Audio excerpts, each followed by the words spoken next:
Hello மக்களே, அனைவருக்கும் வணக்கம். இன்றைக்கி ரொம்ப மனசுக்கு நெருக்கமான ஒரு விஷயத்த உங்களோட பேச வந்திருக்கேன். திடீர்னு ஃபேஸ்புக்கில் எனக்கு தெரிஞ்ச ஒரு ஃப்ரெண்டோட ப்ரொஃபைலை பார்த்தேன். அதை பார்த்தோன்னே மனசு ரொம்ப கஷ்டமாயிடுச்சு.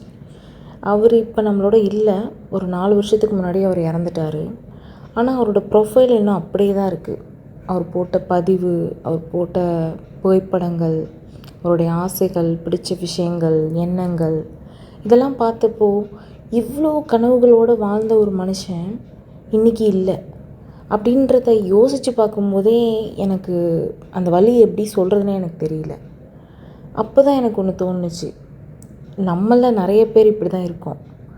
ஒருவர் இறந்துட்டா அவங்களோட பழைய பதிவில் தேடி தேடி போய் பார்க்குறது, அவங்களோட ஃபோட்டோஸை ஷேர் பண்ணுறது, வாய்ஸை திரும்ப திரும்ப கேட்டு பார்க்குறது, அவங்களோட ஃபோட்டோஸை ஸ்டேட்டஸில் வச்சுக்கிறது.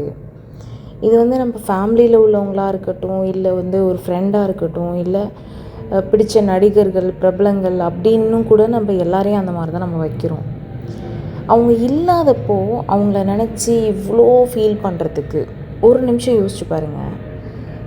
இன்றைக்கி நாம் ஒரு போஸ்ட் போடுறோம், அது சில பேர் பார்க்குறாங்க, சில நேரம் பிடிக்காமலே ஸ்க்ரோல் பண்ணிவிட்டு அப்படியே போயிடுறாங்க.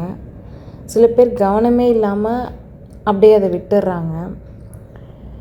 இதில் நான் மட்டும் விதிவிலக்குன்னு நான் சொல்லலை. நானும் அப்படி தான் சம்டைம்ஸ் இருப்பேன்.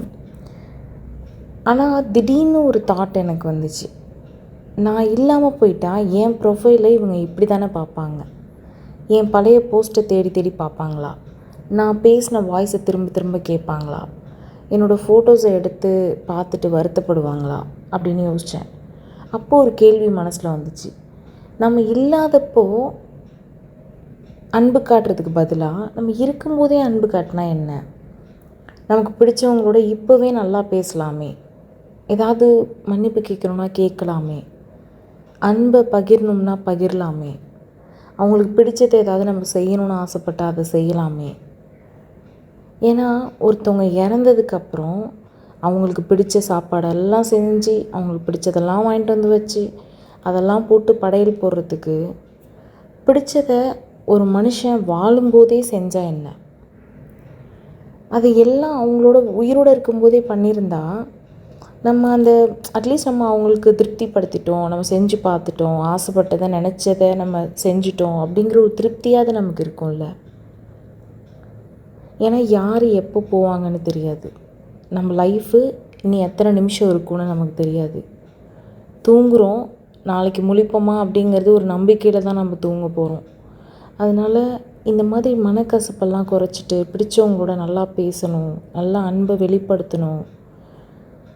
ஏன்னா இந்த உலகத்திலே ரொம்ப மதிப்பு அதிகமாக உள்ள ஒரு விஷயம், அதுக்கு மதிப்பு இருக்கா இல்லையா அப்படின்னு சொல்ல முடியாத அளவுக்கு ஒரு பெரிய விஷயம் என்ன அப்படின்னா லவ் அப்படின்னு தான் சொல்லணும். ஒருத்தவங்க மேலே நம்ம வைக்கிற அன்பு, பாசம், காதல் இதெல்லாம் தான். ஸோ இதெல்லாம் இறந்த பிறகு நம்மளால் எதையுமே அனுபவிக்க முடியாது. அதனால் இருக்கும்போதே எல்லாத்தையும் அனுபவித்து சந்தோஷமாக வாழணும்.